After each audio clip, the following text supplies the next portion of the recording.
scare the living shit out of the Indiana Fever. So Indiana Fever, and it's been my belief that they will freaking fire everyone. And I do believe this. So if you're a Fever fan and you're hoping they'll keep Caitlin Clark, it's my belief that when push comes to shove, there's no way they can let her get away. They will fire everybody and start over. That's my belief. I cannot imagine the level of fumbling the bag that would have to... What happens when Gatorade tries to cash in on the Caitlin Clark wave but forgets who's actually carrying the surfboard? You get a PR meltdown with a side of electrolytes. The WNBA thought they had a marketing home run, but instead it feels more like a no-look pass straight into the trash can. And the fan reactions? Brutal. Fever management might need a stress ball for this one, because the polls are roasting them. Meanwhile, Caitlin just stacked up $660,000 like it was a casual Venmo request. Buckle up, this story's dripping with drama. Meant to the WNBA. Everything. She's changed the dynamic and history forever for women. I see a lot of young girls here today, and I see how inspired they are, and she's even gotten me back into basketball. I think she has brought attention. She did it for us. We had never watched, and we have become big fans. I don't think her contributions have been extreme as what people think they are. I think the league in itself has been getting better, and that's really what we should be focusing on. I think she's brought a lot of attention to the WNBA, and it's needed. I think it's great. I actually grew up watching the WNBA, so it's really exciting to see a resurgence. She meant everything. I never watched. If she leaves the Fever, I'm out too. That's not some whisper in the back row anymore. It's the rallying chant echoing across the league. Caitlin Clark isn't just another WNBA rookie. She is the league right now, carrying an entire generation of fans who, let's be honest, didn't even know what a Fever was 6 months ago. Indiana might want to lawyer up, because if this turns into a messy custody battle, Caitlin's walking away with half the fan base in the split. And there's enough votes here. This is a good test to see how bad this would be. Swag put this out, and it's starting to make the rounds. I voted. Okay, Fever fans, answer this. If Caitlin leaves Fever, would you still support the Fever? We've got 1,145 votes here. Nope, my bags are packed is far and away. And don't get it twisted. These aren't casual bandwagoners. These are true believers, baptized and converted into the cult of Caitlin. They are not checking zip codes or jersey colors. She's the logo, the GPS, the destination. Wherever Caitlin goes, they go. The connection isn't to the Fever, it's to her. Sure, fans respect the rest of the roster, but let's be real. Letting her cook. Me dinner. I'm buying Powerade stock. Is it a play on like women shouldn't? No, they didn't do it on purpose. There's no way. How you came up with this and not in the back of your minds like, oh, they're just gonna be like, oh, it's women. She just needs to cook. Didn't think about that in the PR room. Look, I'm a big advocate of. When it comes down to choosing between loyalty to a franchise and loyalty to the phenom who made them care in the first place, please, it's CC or nothing. And right now, Fever fans are sweating. Not because Caitlin's underperforming, she's killing it, exactly as advertised, but because she might be getting sabotaged from the inside. She's brought ratings, packed arenas, headlines, basically dragging Indiana back into relevance. The only person who seems oblivious? Her own coach. Listen, NBA players make 50% of revenues. WNBA players make 9%. And now the merch sales are up 500% and attendance is up, 40%. So they're going to get a raise. There's no question. And I don't really care that the previous 25 years, they didn't make a lot of money or lost money. I don't care. They're in the middle of a negotiation and they're on a heater. So it doesn't really matter. I've said this before. I made an investment for 5 years and it lost money. And I got about 6 months left in the investment. And in the last 6 months, they started making cash. I'm not bailing on the investment. I want to finally get my money back. So they're going to get a raise. They're finally turning a corner. But and negotiating in any business is all about current momentum. It's not about 12 years ago. It's about... The game plan sounds less like maximize your superstar and more like a maybe next time. And the kicker? They are not winning. They are losing, and losing ugly. Post-game, it's always the same tired story. Some players can brick 12 straight shots and still get a pat on the back. Caitlin takes one contested 3 in crunch time, Lecture mode. Fans aren't dumb. They see the double standards. They are not sticking around to watch management slow burn their golden ticket into ash. The message keeps blasting on repeat like a broken Spotify playlist. If Caitlyn leaves, we leave. Is a media driver. She is a ratings driver. Think about the NBA post Magic and Larry, the NBA post Michael Jordan, tennis post Serena Williams, golf post Tiger Woods, right? There are certain athletes that drive the sport more than others. And that's not to take away from anyone else drafted tonight. That's not to take away from the other incredible superstars in the WNBA. Because this isn't just fandom, it's migration. Caitlyn Clark is the monarch butterfly, and her followers are already packing their bags.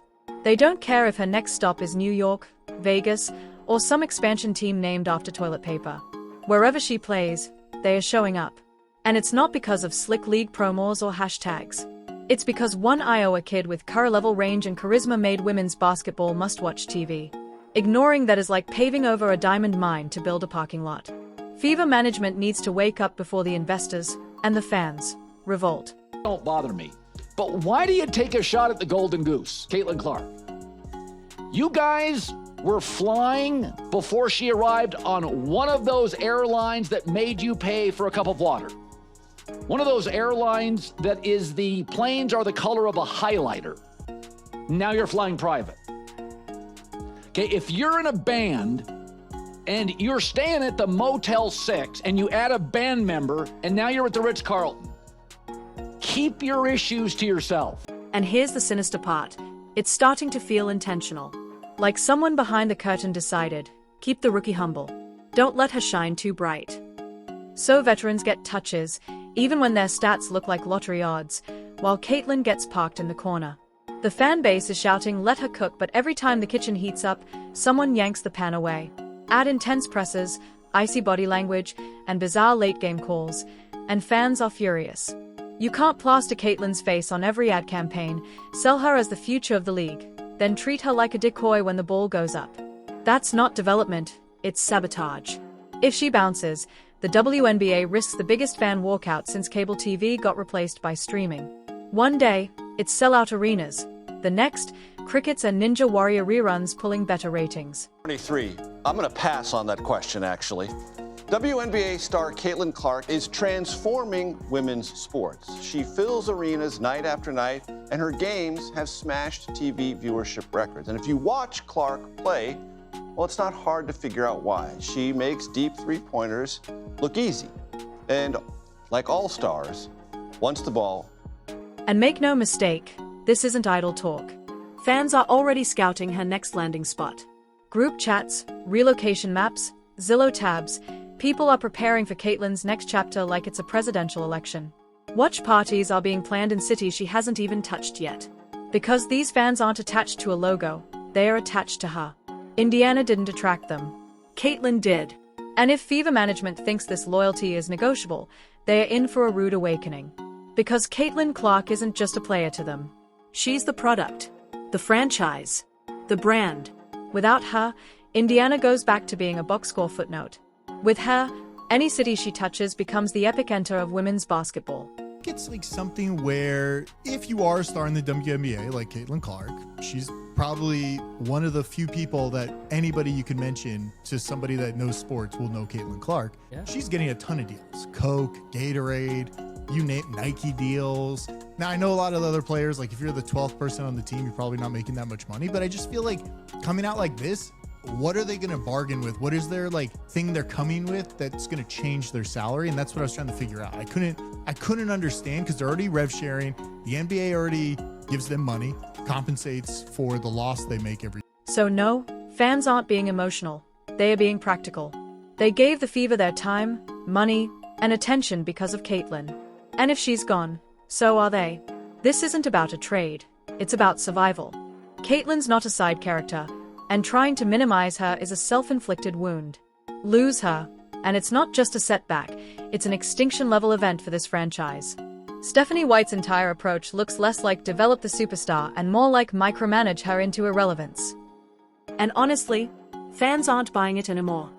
She had Van Slugenhagen on her. She was like, I'm offended that y'all have white defensive players guarding me, and she put her in the torture chamber. You should have known from her little face that she didn't want this matchup from the beginning. Caitlin reminds me of what Dame does. If anybody ever noticed, her first shot, always a three. First quarter, second quarter, third. She sets the distance on her first shot, so you have to guard her there. Now she can do whatever she wants to do. She's playing a chess game. That's what Dame does. He starts his game off, he's gonna shoot a deep-ass three to four. Because Caitlin Clark was never built for the backseat. She's not an accessory to an outdated playbook. She's the engine, the GPS, the playlist, the spark plug, everything. And yet, game after game, it feels like Stephanie White is putting up cones on the highway, slowing her down with unnecessary detours. At this point, it's not even about X's and O's. It feels personal. Like she's an outsider forced into a system that doesn't want her fingerprints all over it.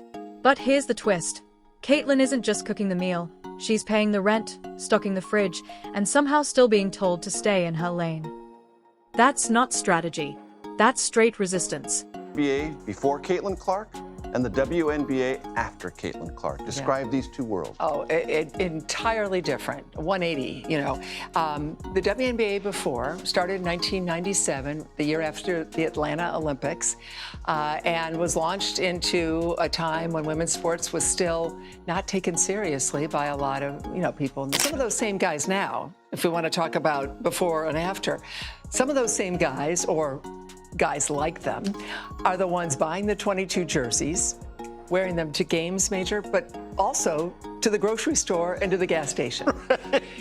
It is now cool to be a WNBA fan, and it is cool to love Caitlin Clark and the spotlight that is finally shining on these players. And yet, fans from every corner of the country, teenagers, retirees, basketball diehards, even people who didn't know the rim is 10 feet, are screaming the same thing: let her shine. Caitlin isn't just another name on a roster. She's the movement. The WNBA's golden goose, turning every game into trending content.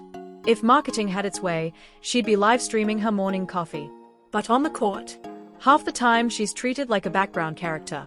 And we're all just supposed to smile and nod like that's normal? Please. About the Olympic stuff. On the night that I broke the news, someone read me the list that Caitlin Clark was not on the Olympic team, which was June 7th. She had just had 30 points and 7 threes against Washington in an amazing game. And bottom line on this is they did not want her on the team. There was either a sense that she needs to wait her turn. They wanted to give Diana Taurasi the going away present. Name another time when you would ever give an athlete the going away present with an Olympic berth. Outrageous. So Caitlin said, hey, it's okay. And in interviews, she said, it's all right, I'll make it the next time. Well, in the book, I have a wonderful anecdote from Stephanie White can trot out every cliche in the book. Stick to the plan. Trust the process. Everyone has a role. But the only role Caitlin seems to be playing is the one where she gets shackled. And it's not even working. Containing her isn't producing wins. It's producing chaos. Turnovers, miscommunications, and endgame collapses that look like bad improved. Fans see through it instantly. It's basketball common sense, play through your star. But instead, the Clark experience is being run through a shredder of my way or the highway. Mesmerized by her. And I will tell you this. This was the greatest performance I've ever seen in the NCAA tournament, girl or boy. Greatest performance. On this biggest stage. Well, I'll tell you why. Because rarely does a game like this live up to its hype. Yeah.